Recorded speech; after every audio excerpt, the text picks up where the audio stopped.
Okay, I think we're back on live. I think there's a connection issue there.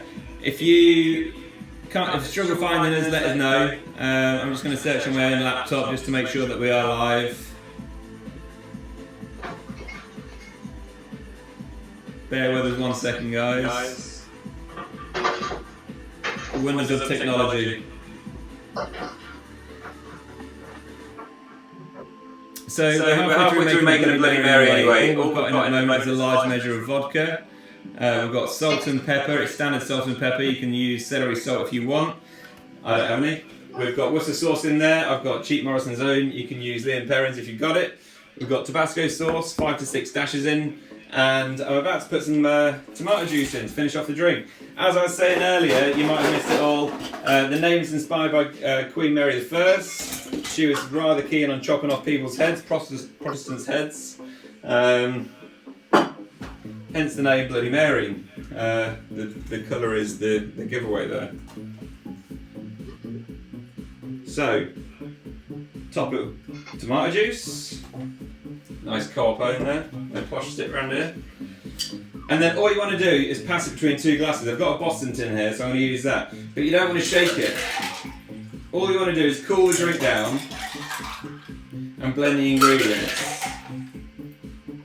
You don't want to shake it because you're potentially going to bruise the tomato juice. It's not going to add anything to it. All you're doing is slowly blending, slowly cooling. Again, I don't know how much was missed earlier, but I love a Bloody Mary. Absolutely bloody love one in the morning or in an airport. It's the places to drink Bloody Mary, in an airport lounge or first thing in the morning to cure a hangover. So, with that in mind, is where you need to think about your garnish. Classically, it was with, or is with, a celery stick, and incidentally, that started in a bar in Chicago. Some guy was served Bloody Mary and there was a swizzle stick, so then they decided to just grab a piece of celery off the bar and start stirring it, left it in, great. That's where it sort of originated from.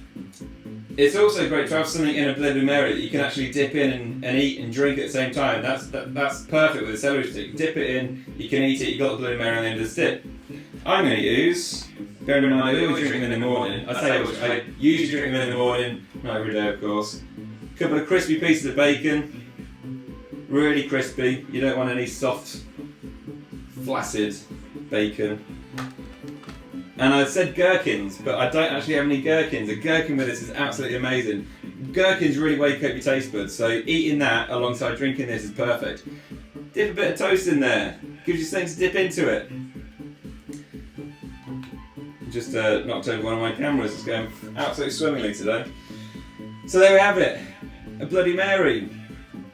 But, as I mentioned in the ingredients, I'm going to dash a bit of red wine in there. It really does add to the flavour, and it's worthwhile doing. So when you get your straw, just give it a mix around. It thickens it out in colour. It adds more depth. If you can use a red wine, it's got a little bit of spice, like a Shiraz, even better. So before the red wine, it's a classic Bloody Mary. Some bartenders or some ingredients list may say put citrus in there. In my opinion, a good way to ruin a fantastic Bloody Mary is to put citrus in. So don't do that. It's an ingredient that's not needed. And if anything, it doesn't add to it, it takes it away. So don't put citrus in my opinion. Take the citrus out, put some red wine in it. On that note, never make a cocktail without a glass of red. So we've got some exciting, we've got an exciting guest coming up. 15 minutes or so, 5 minutes or so, we're going to have Nick coming in.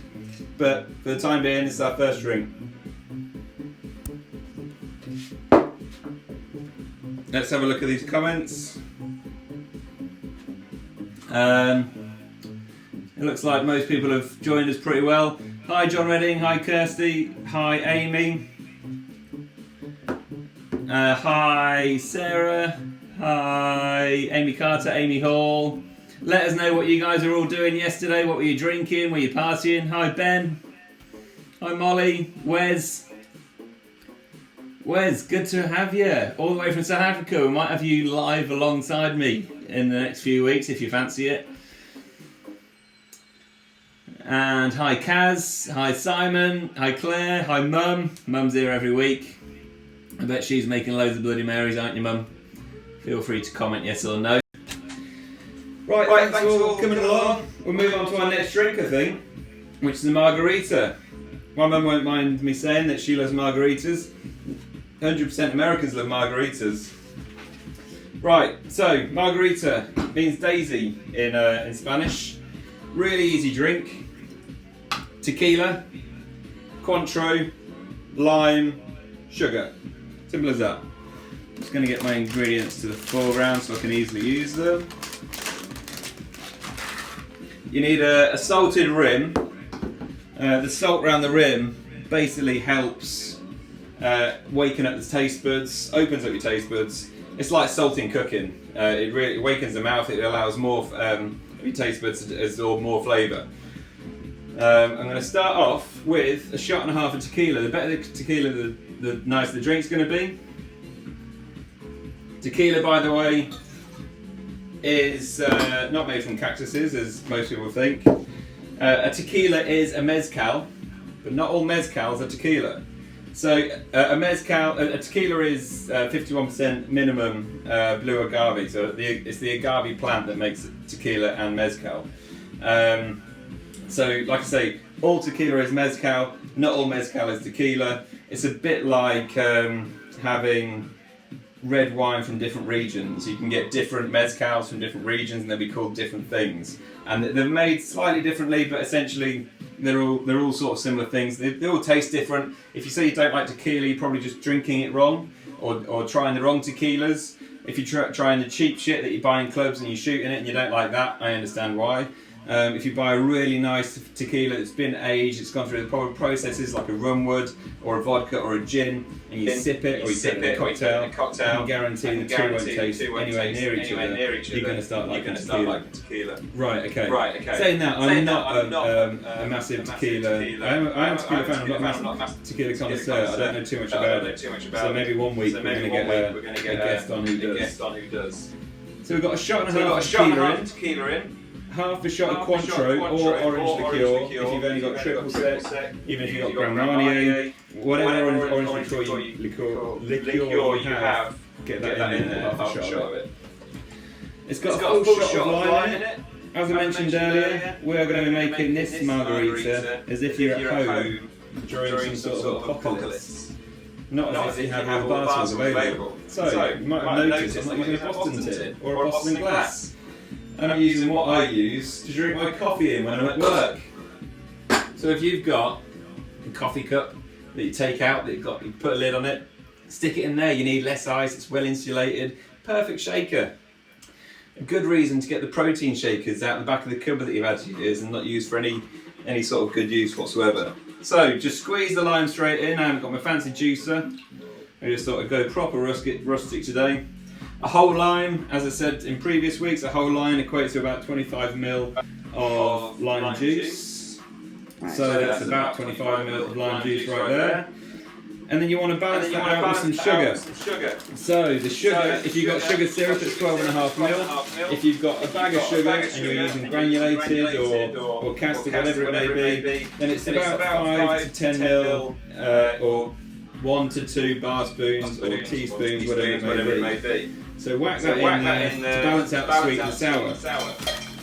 It's going to give that a bit of a stir. The more it dissolves, the better. The second the ice goes in, the sugar's going to struggle to dissolve.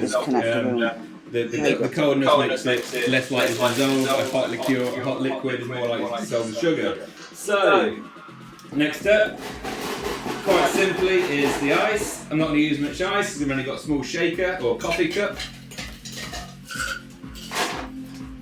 Most expensive margarita ever made. Anyone want to guess where it was while I shake this?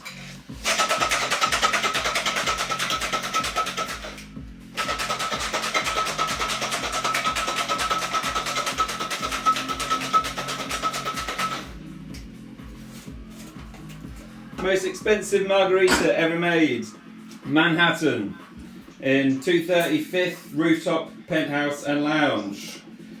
$1,200. They used a bottle of tequila, not a whole bottle of tequila, but the bottle of tequila on its own was worth $1,800. For the ice, they throw champagne that was worth $450 a bottle. But half the proceeds did go to charity, and I'm sure it made an alright drink, but probably not one that's worth nearly $1,000 in English pennies.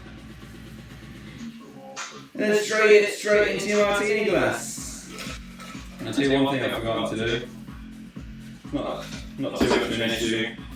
I forgot to put the icing on the rim. Not the ice, the salt. So, if you've forgotten to do it in hindsight like me, or if somehow you managed to do it before, just put some lime, the lime that you used before, just put it around the rim. You just want to wet the rim, and then get your salt shaker,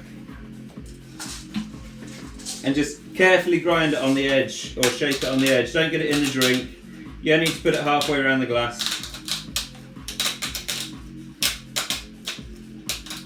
You just want to give it a light salting around the rim. That's absolutely fine. If you want to garnish it on top of that, get an 1/8 of lime. So half your lime, half it again, half it again. Nice little incision on the sides. And then if you order one of these in a bar and it's got salt all the way around, as long as they've hung the lime on the side, you can use the lime to wipe the whole lot off. And that, ladies and gentlemen, is a margarita. Americans absolutely love margaritas, absolutely love them. If you've never been to Vegas before, they are absolutely massive. The biggest one ever made was in Vegas. It was 85,000 gallons, which, let's face it, is insane, but so is Vegas if you've never been. There's loads of variations you can do on a margarita. Do exactly the same thing, but add fruit. You've got fruit, you know, whether it's strawberry, blueberry, whatever. Strawberry margarita, blueberry margarita. You can put them in a blender, add ice. That's the frozen margarita, and that's essentially what they do in Vegas, everywhere. So there we go. Salt is quite important. It subdues bitterness, the same as it does in food, and it helps intensify the flavours on your mouth. That pretty much summarises for the margarita. Have we got any questions? So, next up, we're going to have Nick Ord. In fact, I think we can introduce him now if he's ready. Right, let's welcome him. He's consulted across Asia in 5-star luxury hotels. He's trained teams in South Africa to come from nothing and get into professional bartending. And now he works for Indie Brands, which is a fantastic brand, so get them on social media. Have a look. Ladies and gentlemen, if he's ready, is Nick ready? He's ready. He's ready. Ladies and gentlemen, let's welcome Nick Ord. Woo!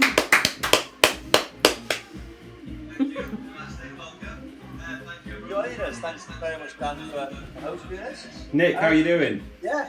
Can you hear me okay? Can you see me? Hear me? Yeah, I can hear you. I'm assuming they can online. Let us know online if you can't hear Nick. Nick, how are you doing?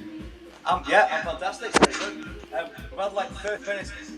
We got it all working perfectly until, right, okay, good to go. The second we stopped talking, it all fell to bits. Yeah. All fell apart. Hopefully now we're working. I'm on a 20% iPad battery countdown, so I've got to stick to this 15-minute timeline. Well, to be honest, if it takes you more than 15 minutes to make 2 drinks, you're doing something wrong. Thank you very much, all of you, for joining me. Honoured and touched. Thank you very much, Dan, for... Nick, tell us how lockdown's treating you. Treated me very well, to be honest. Yeah, I've worked for Indie Brands, and they've been absolutely fantastic, above and beyond the call of duty, in terms of, you know, support and help and being there to make sure we're not worried. And really can't thank them enough. They've been fantastic. Been pretty good. I live with my sister, who's my cameraman. So a little thanks and a round of applause from me to my sister, who's well done, Lisa. The cameraman. Hi. Nick, we'll I'll ask what cocktails you're making for us. People are just saying that you're a little bit quiet, so speak up a bit if you can. But yeah, far away. What cocktails are you making for us today? I'll tell you what. I'll turn Bob Marley off. Poor Bob. Poor Bob. Yeah. Okay. So gonna make 2 cocktails that, in terms of making the drinks, are really, really easy. As in 30-second drinks. But gonna introduce. We've got a lot of people listening here today. I'm quite touched and honoured from already some of the responses I've had from friends and contacts that I've worked with, and I know we've got people from Cape Town, from America, from Singapore, Hong Kong, Vietnam, China, right now on this call listening. So thank you very much for joining us. I love you all. Just going to introduce people maybe are not or mixologists per se into a little industry secret. Front load your work, just do a little bit of prep once a month, just to have these things in your freezer. So when someone says, "Can I have a drink?" and you go, "Would you like a salted caramel old fashioned?" and you can just go, "Done."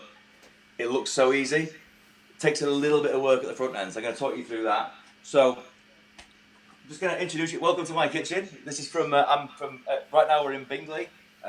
As Dan mentioned, I've been overseas a lot for the last 10 years. 20 countries in 10 years, I think, or 20 plus.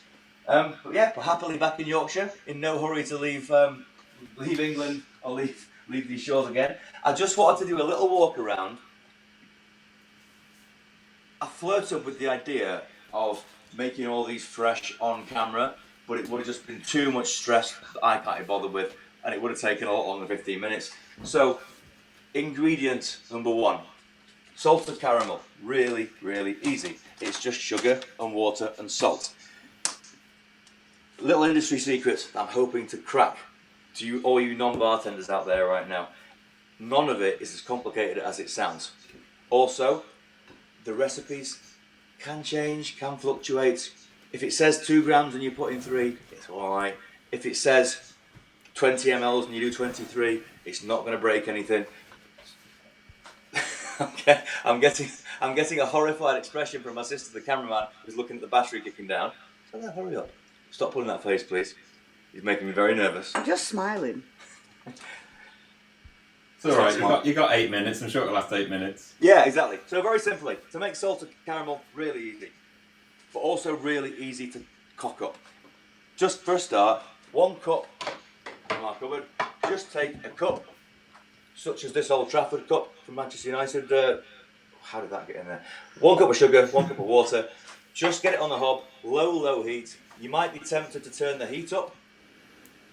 You can do that, but you're probably going to get it wrong. Just sit there, you can't take your eyes off it, and you're just waiting for it to suddenly go from dark brown to like a golden amber. As soon as that happens, take it off the heat.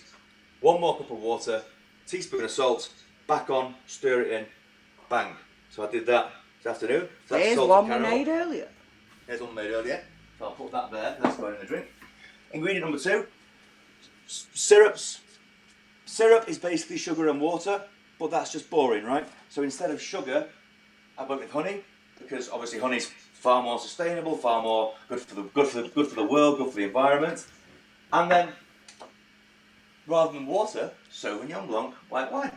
So instead of sugar and water, we're just going to go Sauvignon Blanc, fair trade. Again, indie brands are all about sustainability. It's one of our primary ethics. A lot of our brands, in fact, if not all of them, pride themselves on being organic, as far as close as they possibly can be to organic and sustainable and good for the environment. Literally, there's 2 ways you can do this. You can either do 50-50, equal measures, sugar and water, or you could do 2-to-1. Doesn't actually matter really, as long as you're just consistent every time you make it. I'll be honest with you, I actually ran out of honey, so there's actually some demerara sugar in this as well, because I didn't have enough honey to balance the wine I'd already put in. This is just to emphasise that when you're making cocktails at home, just pull things out of the cupboard.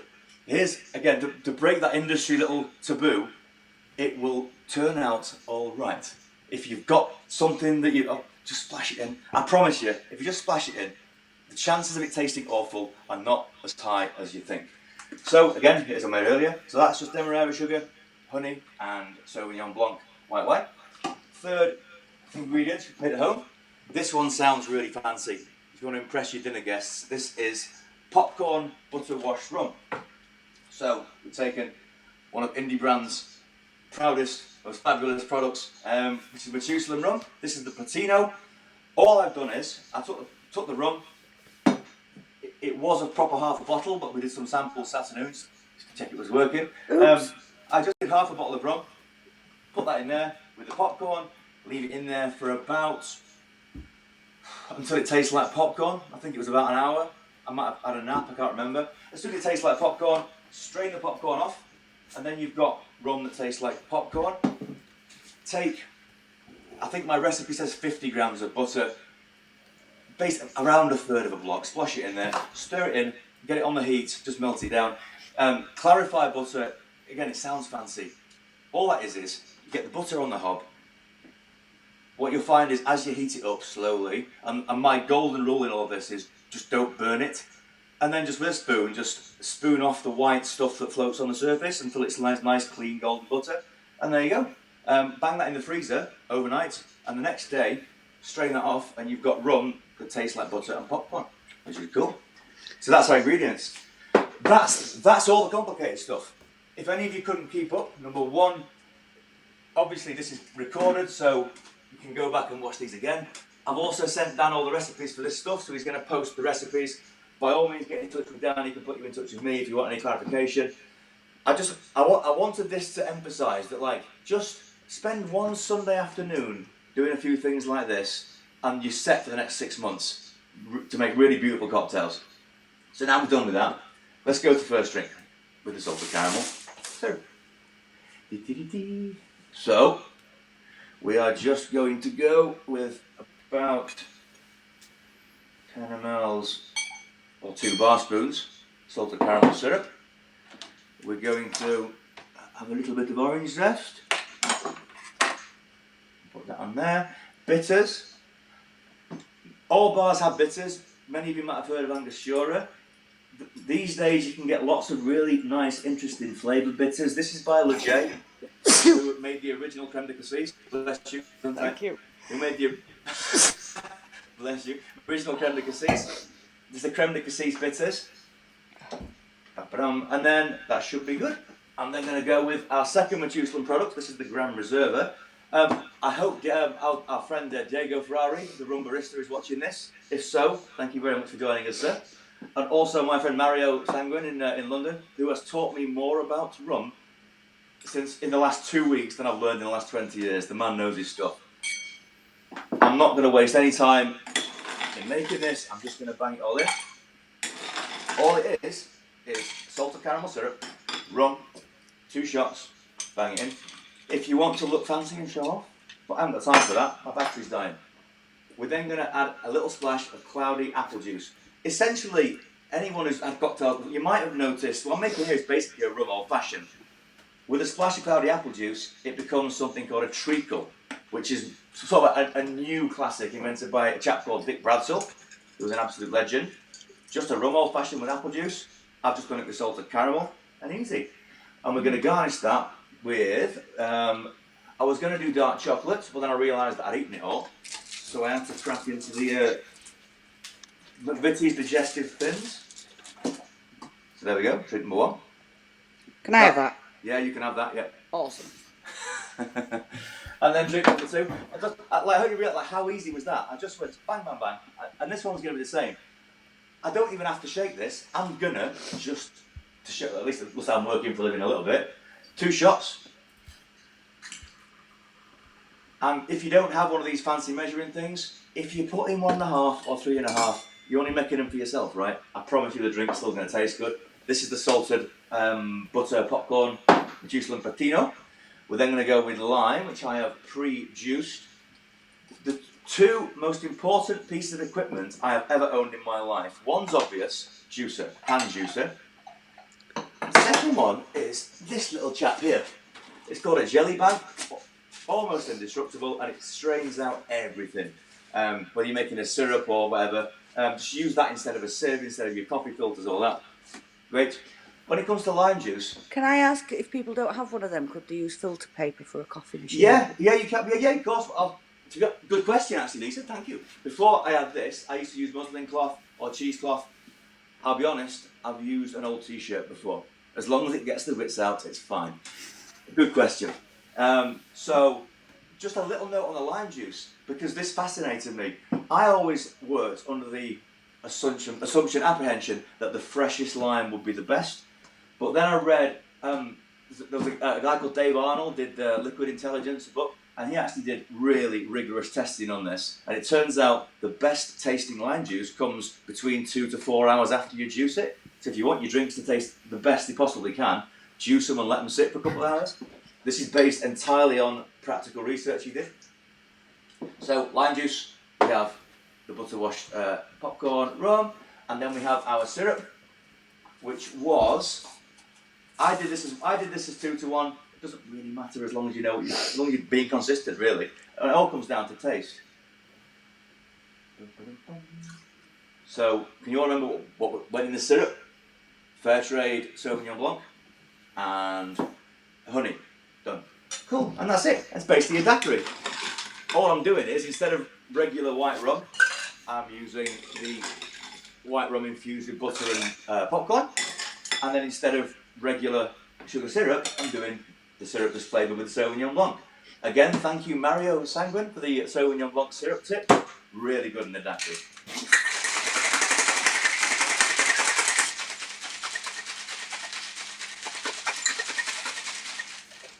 How's my battery doing?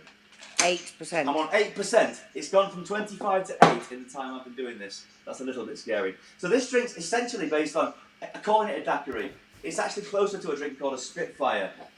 I mentioned the guy who invented the treacle, Dick Bradsill, earlier. The guy who invented the Spitfire, very famous molecular mixologist called Tony Conigliaro. He did this with brandy, literally basically just doing a kind of a sour base with the wine in there. Lots of you bartending purists out there, you'll notice I'm not going to double strain this for one very simple reason. Can't find his t-shirt. Yeah, I lost it, yeah. But you know what? Isn't there something pleasant sometimes on a hot sunny day of eating those little bits of ice? So that's basically your daiquiri or your Spitfire sort of variant. Then we come to the finish, before my battery dies, the garnish for this. Thank you so much to my cameraman, camera woman, camera lady, my sister. About 20 minutes before we started this, just before we lost all the signal and my battery started going, she said, "Can I help?" And I went, "Actually, could you make me an origami popcorn garnish container?" What? And I said, "Yes, okay." So she did, and it took her about half an hour. She got really wound up, and look what she made. Beautiful. So then about Got a bit wet. So about 3 minutes before we went live, I had to say it. "Could you make it a quarter of the size?" She's still glaring at me now, and she did. And she did. If you want to know how to make these, just find it online, Google it. I don't know how to make it. I asked Lisa to make it, and she found it online. So this is essentially a popcorn Spitfire or a popcorn butter daiquiri. Beautiful drink. Really easy drinks. I hope you've enjoyed that. I hope I've made it reasonable. Nick, thank you so much for that. That was absolutely awesome. Those drinks look absolutely incredible. I'm definitely going to get on board with all those things. Well done. Thank you so much. And before you go, I had to say, firstly, a huge thank you, Dan, for inviting me to be on this. I know I'm very proud and so honoured and humbled to have lots of friends and family watching this right now, all over the place.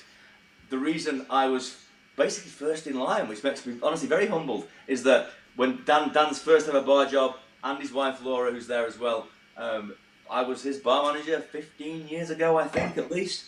Yeah. And it fills me with pride that he's doing so well. And then something like this happens down the line. Next week, I don't know if Dan's announced this, he has a very special, I'm not going to, just in case he hasn't, I'll keep it secret, he has a very, very special guest that makes me look like small potatoes. So thank you very much, Dan. Thank you very much, Laura.